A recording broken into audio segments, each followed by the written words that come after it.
Welcome back! In this video, we are going to talk about 5 alternatives to the Seiko SPB143. These watches may be on the same caliber, if not better. I'll try to keep it to 5 watches, and our basis would be that they are closely sized and priced. The SPB143 has a 40.5mm case size, a 13.2mm thickness. It has sapphire crystal and all, also on a bracelet, and it costs at around $1,200 US. Before we dive right into it, please don't forget to click the subscribe button so you don't miss watch talks like this one. Thank you.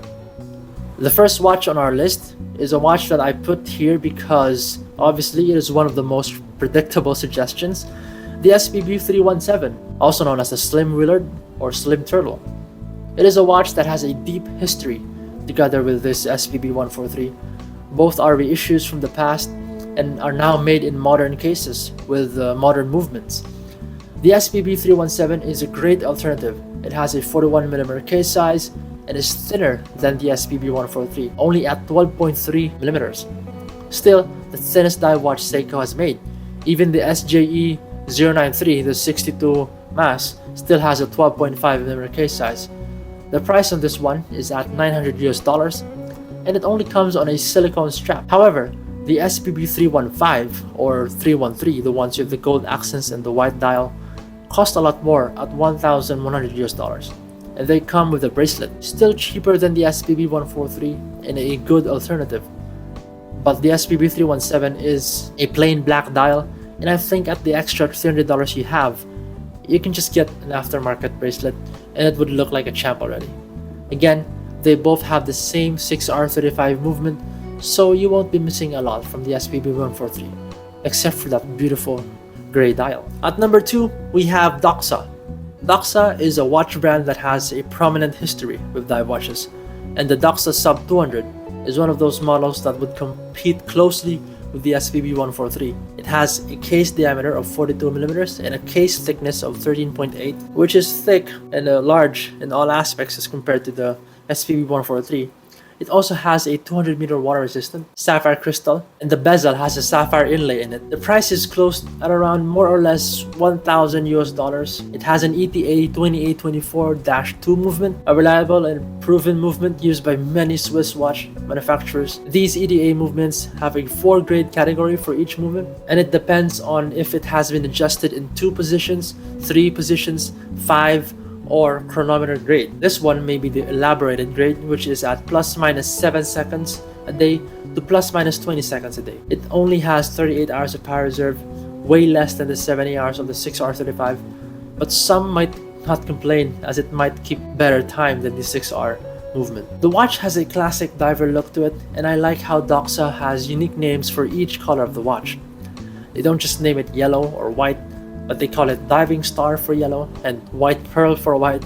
The White Pearl one is such a clean looking watch. May not be for everyone, but hey, that's why they have 6 other colors to choose from. At least the price stays the same, except maybe if you get it on a rubber strap. As compared to Seiko, like this one, they will give a different dial color, but with a texture, and is priced a bit higher than the standard. Something to keep in mind. The third one on this list is the most budget friendly of them all, the Citizen Fujitsubu black or blue dial. Reference number of the black dial is the NB6021-17E. Not a very attractive name, but this watch is a stunner nevertheless. Released exactly a year ago, this watch has a 41mm case size, a 12.3 thickness, which is again thinner than the SPB143. The material used on this watch is titanium, and it has a sapphire crystal. On the black rubber strap, it is going for around $795 US, and right now it might be on sale. Again, I'm not sponsored by any of these companies. I'm just a guy enjoying my time exploring different types of watches. This Citizen watch specifically was reissued based from the 1977 Citizen Challenge Diver that was found on Australia. The one covered with barnacles. I'll put a picture right here. It was submerged for years, and long and behold, it still worked. Not as optimal as it was new, but it ticked. The watch immediately became an icon, and now we have it here. The movement has a 42-hour power reserve thanks to the caliber 9051, as Citizen would call it. The blue one is a bit expensive at $995 US, since it comes with a bracelet. Still way lower than the SPB143, but the feeling is there. I'm not sure if this is true to Citizen watch owners, but if you have, please correct me, that the bracelet on the blue dial Citizen cannot fit on the black dial with the rubber strap. So if you want an all black diver with a bracelet, you have to find something else. If that is true, that is just weird, and it's just too bad for those who want an all black diver like me. Anyway, if you're still here, you might be seeing a trend on this list.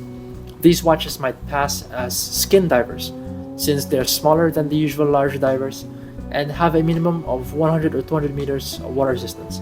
Again, this Citizen is a great alternative and you get a lot of value for the price. The only deal breaker would be some don't like how titanium feels. Might be too light for them. I personally do not mind. My first proper diver was an SKX titanium after all.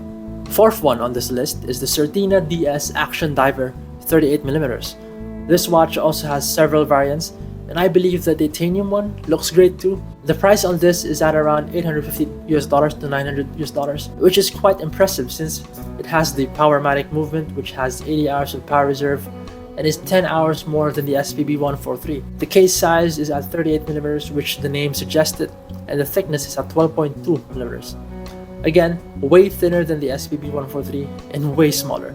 It has crown guards, and I like the simple look of it. The handset and dial reminds me of the SPB077, the first gen Marine Master 200, and that was a good looking watch. Personally, this Certina would be a great alternative. It even has a 300 meter water resistance at this size and thickness. That's pretty crazy. The variants also have a tasteful mix of colors such as gold and black two-tone, a green dial, a blue dial. Overall, it is a watch that can be dressed up and down, same as the SPB143. I definitely saved the best one for last. This is the Scuola Sunray Grey Dial. This is a watch in which I believe to be a perfect alternative to the SPB143. Scuola is a niche watch brand that only sells dive watches. That sounds like heaven to me since dive watches are the majority in my collection. Scuola, or also pronounced as Squall, is a Swiss-Italian watch brand founded in 1959, and they specialize in professional diving watches. This Super Squally right here is done tastefully. It has a 38mm case size, 12mm thickness, and that grey dial is just mesmerizing. Together with that all-steel embossed bezel, really nicely done, I should say. It has a sapphire crystal, double dome with anti-reflective coating, so you can just see through that beauty of a dial. The price on this one is at around $1,200, more or less. That is quite a bargain if you ask me. The movement is a Sellita SW200-1, which is basically an ETA 2824-2. What I like about this one, because it has no date, no distractions in anything, just pure time telling. And the Sellita movement is an elaborate grid, which is at ±7 seconds per day to ±20 seconds per day. Unfortunately, only has a 38-hour power reserve. It also comes in this beautiful rice bead bracelet. I mean, this is a nicely done dive watch. Can't stop saying that. They also have a black dial one and the one with the Arabic numerals with the blue dial. It also comes on a strap or bracelet, but I think the bracelet is the way to go. The leather can be bought separately, so that is easier to find. Overall, this is a watch I would buy instead of the SPB143. But since we already have it right here, maybe just have this Scuola beside it. Anyway, that's all for this video. If you like this type of content, don't forget to click subscribe. While you're at it, also click that like button. It helps more people find this video.